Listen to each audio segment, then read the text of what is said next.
All right, so now that there's more clarity on white privilege, let's talk about what it actually means to not be racist.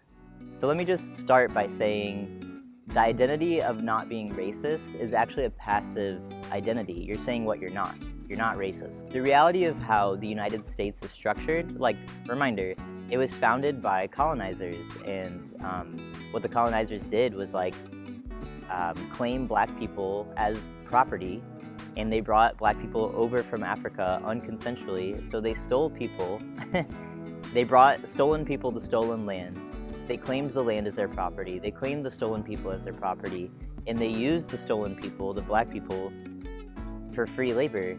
Essentially, black people, like slaves, built the foundation, the infrastructure of the United States, and white people were able to accumulate so much wealth because there was an imbalance. There was not shared ownership in the labor. So even though they were responsible for creating the wealth, they did not have the rights to own that wealth. The point is, the foundation of the United States is racist.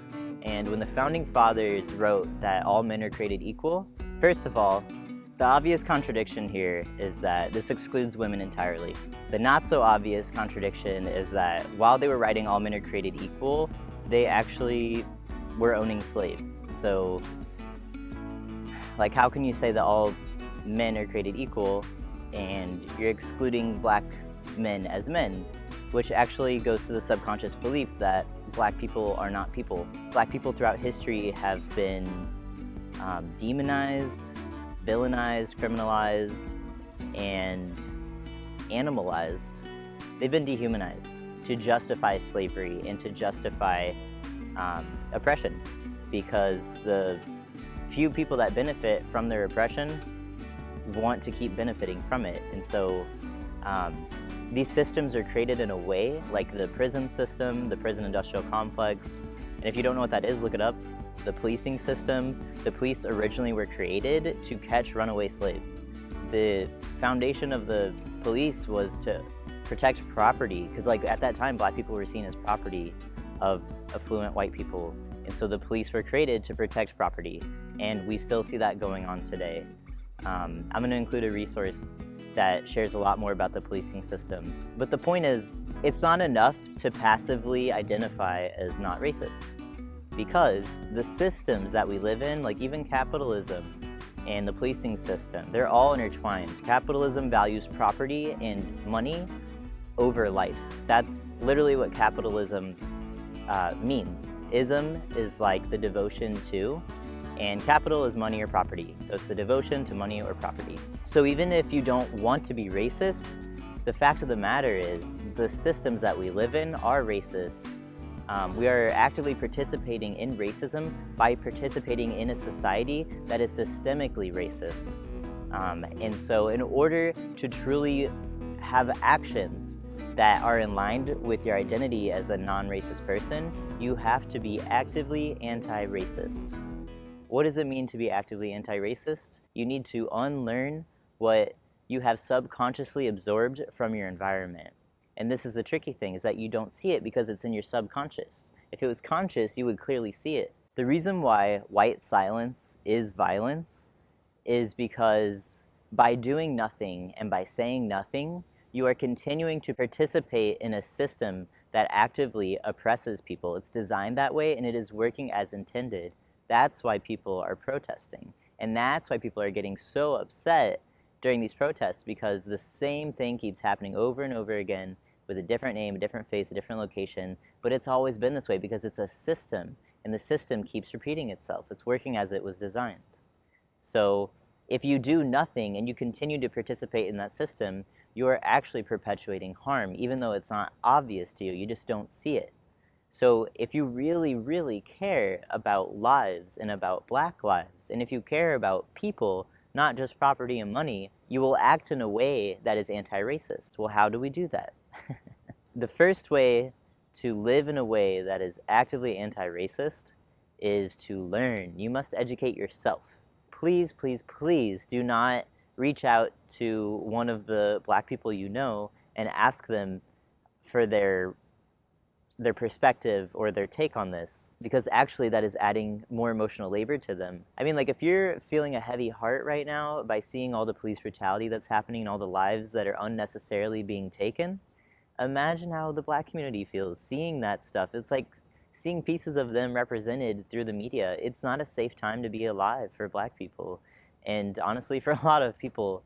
So please do not burden them with that emotional labor. It's not obvious that it's emotional labor. That's why I'm here to tell you. I'm your friend, and like, I really care, and I know you want to treat people with respect. One thing you can do to treat people with respect is to seek your own resources. There are a ton of resources, a large amount of resources available on the internet. There's workbooks, there's books, there's trainings you can take. You can read essays. People share videos about their experiences and about how systemic oppression works.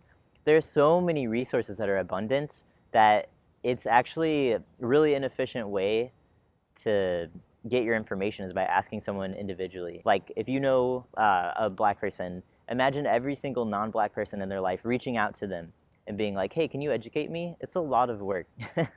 There are other ways to do it. If any of the information that I've shared with you so far feels uncomfortable to receive, or if you notice that you're feeling defensive, like you don't want it to be true, or you're like, oh no, that can't be true, I'm gonna say this. The biggest thing you could do as an ally to people of color and to Black people is be uncomfortable. You know, society is designed by and for white people primarily, and we often feel comfortable because that was the intention, you know? And Black people often do not feel comfortable. Like, they can't even go running, you know, without having to take extra precautions, or they might get killed. Like, white people simply don't have that discomfort of experiencing life through just existing in a space. So it will be uncomfortable to unlearn some things, and that's okay. We are in this together. You're not alone. I'm doing it. There's so many people doing it, and really it's the biggest gift you can give to the world to do this. So here's the thing. I've heard so many people say, oh, but I'm not racist, I'm a good person. And I want to say that, like, people cannot be good or bad. They can't. They simply are. They just exist. They are people. There are people that might do good things, they might do bad things, but people are just people at their core, you know? Everybody does something for a reason. We're all experiencing ancestral trauma, and you can be racist and you can be a good person.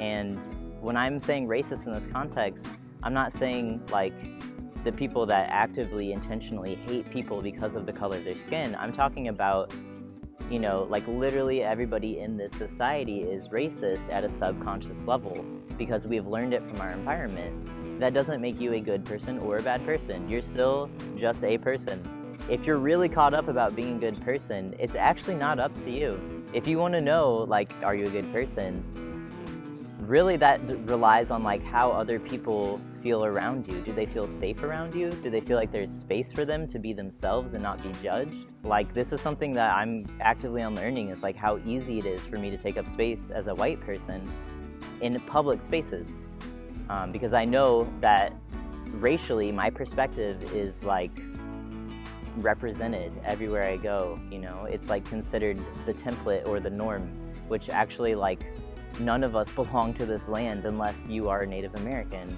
So nobody's perspective is the norm. In fact, across the entire world, doesn't matter where you're from, everybody's perspective is unique. There is no norm. They're just different variations of the human experience. In my eyes, what makes you a good person is actively caring about how other people feel.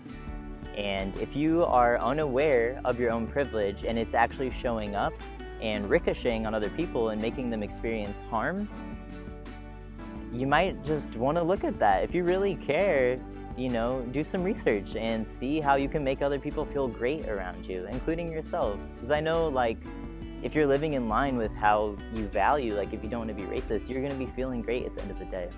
It takes intention and effort to be anti-racist and to make other people feel comfortable who don't share your skin color. Okay, there are roadblocks, and this is called white fragility.